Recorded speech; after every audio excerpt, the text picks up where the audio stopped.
Madame, mademoiselle, monsieur, bienvenue à Metro News. Voici les principaux titres qui seront développés aujourd'hui. La crise haïtienne était au centre des discussions ce mercredi lors d'une réunion du Conseil de sécurité de l'ONU à New York. La représentante spéciale Hélène Lalim a dressé un tableau sombre de la situation qui prévaut actuellement dans le pays. Rencontre ce mercredi entre le Premier ministre Ariel Henry et des représentants d'organisations de la société civile dans le cadre de la finalisation et de la signature du consensus national pour une transition inclusive et des élections transparentes. Plus de 100 000 Haïtiens qui vivaient de manière irrégulière en République dominicaine ont été rapatriés en Haïti durant l'année 2022. C'est ce que rapporte le groupe GAR dans un rapport paru cette semaine.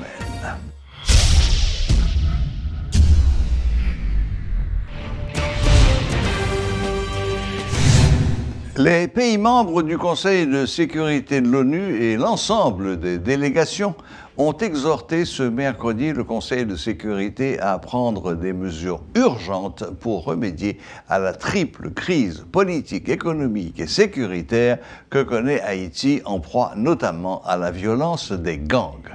Lors de son intervention, la représentante spéciale du secrétaire général et chef du BINU, Madame Hélène Lalim, a déclaré que le pays est confronté depuis plusieurs mois à une crise multidimensionnelle. Face à la gravité de la situation, Mme Lalim a exhorté le Conseil à prendre des mesures au plus vite. Cependant, il y a fort peu de chances que les résultats du vote soient connus aujourd'hui, probablement demain ou après-demain. Le Premier ministre Ariel Henry a rencontré ce mercredi des représentants d'organisations de la société civile dans le cadre de la finalisation et de la signature du consensus national pour une transition inclusive et des élections transparentes. Selon la primature, cette démarche sera effectuée avec les partis politiques et le secteur privé. La porte-parole de l'association Debout Haïti, Kerland Mibel, s'interroge sur les équipements commandés par Haïti au Canada. Le fait que certains blindés montrent des faiblesses démontre le fait que les autorités haïtiennes n'ont aucune stratégie de sécurité, selon elle. Elle a affirmé que le Canada n'était pas le seul responsable de l'échec de la communauté internationale en Haïti, s'est dite favorable à une nouvelle intervention plus efficace cette fois-ci. Moi, je pense que comme tous les Haïtiens, on se questionne sur cet achat-là, l'utilisation et ce qui a été livré. On n'a pas plus de réponses actuellement sur cette situation, mais donc on se questionne sur comment ça se fait si on a commandé une dizaine et pourquoi ils n'étaient pas prêts pour la réalité haïtienne. Et maintenant, une fois qu'on a livré ces choses-là, c'est quoi la stratégie mise en place? Pour moi, ça fait juste montrer qu'il n'y a pas de stratégie réellement pour pouvoir enrayer la sécurité, la question de la sécurité en Haïti. Donc, on se questionne, mais je pourrais pas plus m'avancer, arriver avec le pourquoi du comment, là, comme dirait l'autre. On constate, comme tout le monde, l'échec des 30 dernières années d'intervention de missions onusiennes.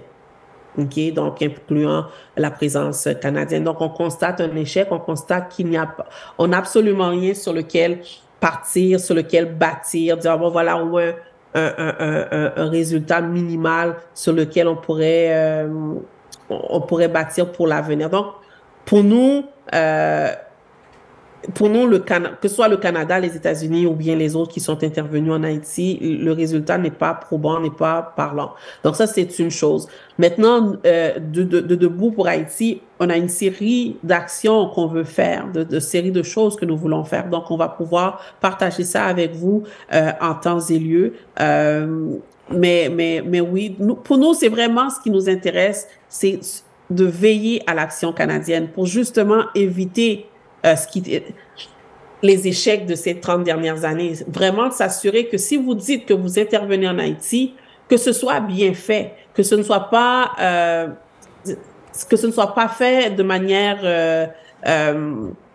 que ce soit fait de manière professionnelle avec les compétences nécessaires, mais surtout que ce soit fait dans l'intérêt des Haïtiens et que ça bénéficie, que ça respecte les droits humains des Haïtiens en Haïti. Donc, pour nous, c'est vraiment notre contribution pour éviter de répéter les échecs du passé. Plus de 100 000 migrants haïtiens en provenance de République dominicaine ont été déportés en Haïti pour l'année 2022, selon un rapport élaboré et publié par le groupe d'appui aux rapatriés et étrangers.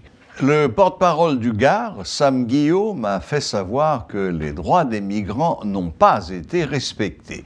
De son côté, le directeur général de l'Office national des migrants tire la sonnette d'alarme et demande aux autorités étatiques d'entreprendre des démarches administratives et ou diplomatiques avec le pays voisin en vue de trouver une formule pour gérer cette crise migratoire.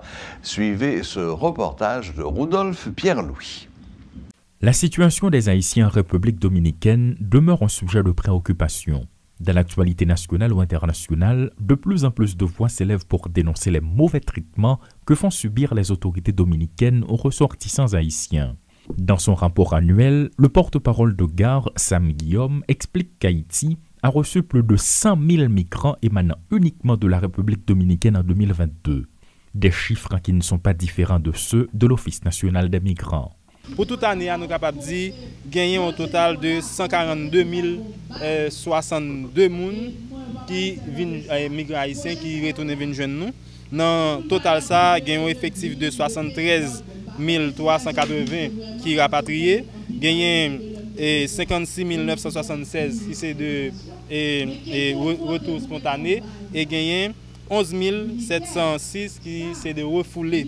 Là-dedans, nous sommes capables d'énumérer 82 886 garçons, 32 568 femmes, 7 305 petites filles, 8 462 petits garçons. Et ça qui bat en total, je ne te dis tout à l'heure, 142 062 migrants haïtiens.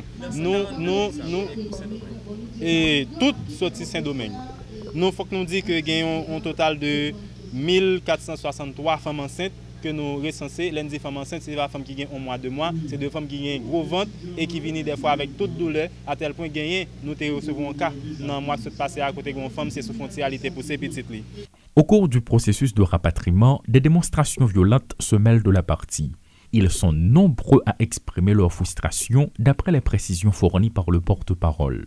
Une réalité qui fait peine à voir, déplore-t-il. De notre côté, tenant compte de la situation, rien ne semble être un souci pour les autorités haïtiennes. Le rapatriement, ça est fait sur tout point. Et nous connaissons qu'il y a une frontière que c'est 2 points officiels, qui c'est 2 points non officiels. Et dans le témoignage, nous sommes capables de dire que tout le monde dit qu'on perdu objets importants qui ont gagné, soit objet de travail, ordinateur, téléphone. Yo pas la possibilité pour prendre documents, pour prendre biens, pour prendre économie que yo fait pendant tout le temps yo fait à travail derrière. Et en pile femmes subit violence physique et coups sexuels, en pile là d'ailleurs témoigner que yo violé pendant le processus là. Et nous sommes capables de remarquer tout, en pile garçon vini avec tête cassée et gros en pile trace de bastonnade qui fait que il y a en pile là-dedans qui est obligé à le prendre soin et après. C'est dans ce contexte que le GAR a réalisé une journée de réflexion dans le but de sensibiliser des jeunes sur la situation qui prévaut en territoire voisin. Madame Colette Lespinasse, l'une des invitées, a adressé la problématique dans son intervention et a souligné que la solution dépend en majeure partie des autorités étatiques haïtiennes. Les responsables doivent créer un climat favorable à l'amélioration des conditions de vie de la population. Des propos que corrobore Sam Guillaume. Face aux traité étudiants, ils ont été menacés, ils ont été coupés visa à un ensemble d'étudiants. Bon, année ça, chaque année vient avec facette. Année ça, c'est pratiquement tout le monde. Qui tous ces étudiants, qui tous ces professionnels, qui tous ces commerçants, qui tous ces simples touristes pour tomber en bas des capables de dire mais l'autorité dominicaine a chassé parce que l'essentiel c'est que des sont haïtiens tout simplement ou sont entrés dans conditions pour ne pas quitter ce territoire. À tel point, les vignes plus graves, d'ailleurs, il y a même un décret qui prend exactement pour être capable de chasser les haïtiens du territoire dominicain. Et ce n'est pas haïtien qui est en situation irrégulière, il faut que nous notions, parce que nous remarquons qu'il y a des Dominicains qui viennent joindre nous parmi tous les Haïtiens après rapatrier, parce que tout simplement ils ressemblent avec des Haïtiens. Soit ils ont une peau noire en pile, ils ont un cheveux crépus, ils ressemblent aux Haïtiens, donc ils voient.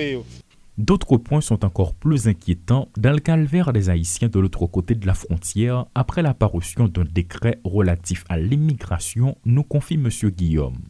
Malgré les tentatives des Haïtiens pour faire rétracter le gouvernement dominicain, cela n'a abouti à rien. Et les migrants haïtiens ne sont pas au bout de leur peine. Parce que tout simplement, le problème c'est avec les Haïtiens, son chasse aux Haïtiens qui viennent derrière, et non en politique pour être capable de dire chasser tout le monde qui est en situation irrégulière. Le groupe d'appui aux rapatriés et réfugiés et l'Office national de la migration fustigent à l'unanimité le comportement des autorités dominicaines. Jean-Nego Bonheur Delva, condamnant la situation, tire la sonnette d'alarme et appelle les autorités gouvernementales à se pencher sur la question. Dans ce sens, il est important pour nous souligner détermination et bon genre engagement Premier ministre Pierre-Mariel Henry dans passer instruction by institution pour catégorie moun sa yo joindre service yon façon pour droit moun yo cabriver respecter tout bon fait.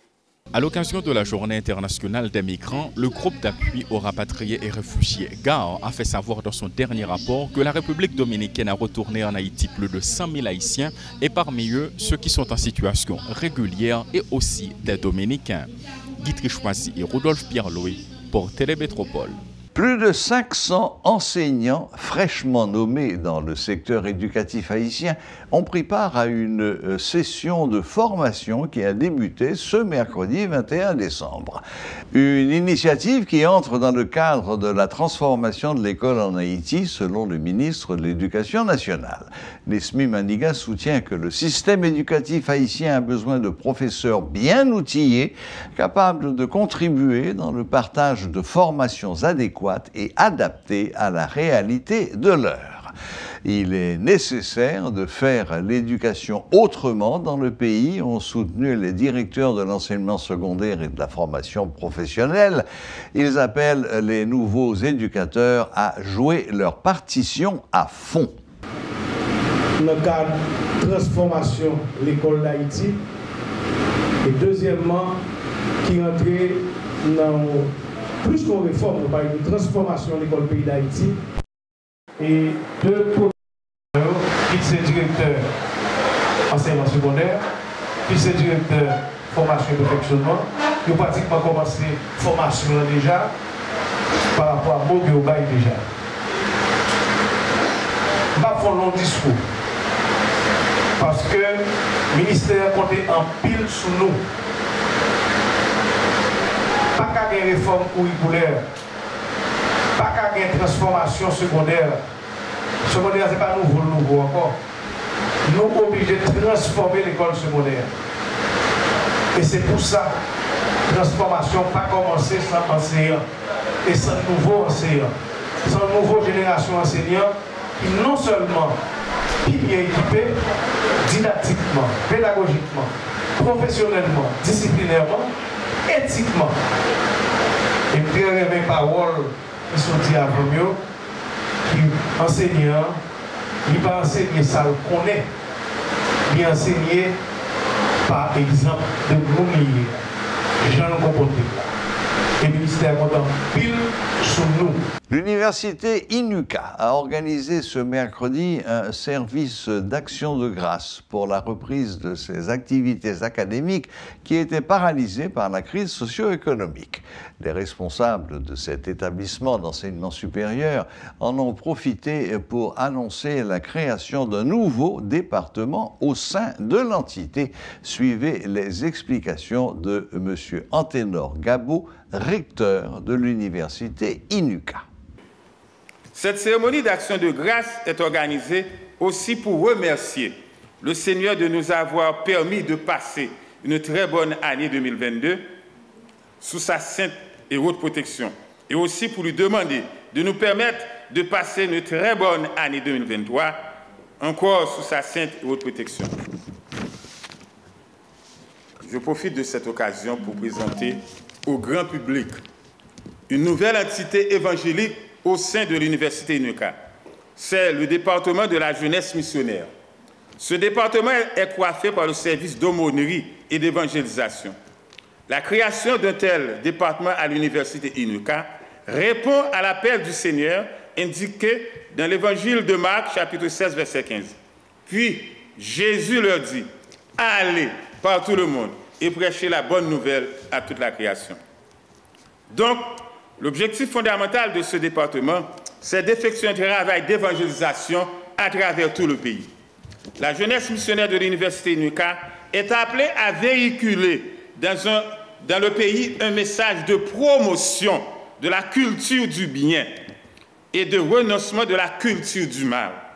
La culture du bien comprend l'amour, la fraternité, l'union, la concorde, la paix, la justice, la vérité, la droiture, l'intégrité, la sincérité, la franchise, la pureté, la bonté et toutes choses d'inspiration du Saint-Esprit de Dieu. La jeunesse missionnaire de l'Université UNICA va proclamer le message de la vraie union entre les Haïtiens. L'union de la solidarité, selon qu'il est indiqué dans les Saintes Écritures. Jésus dit, « Aimez-vous les uns les autres. » Nous devons pratiquer l'amour du prochain. Nous devons nous imprégner de cet amour fraternel pour mettre fin à nos antagonistes. Voilà, la boucle est bouclée.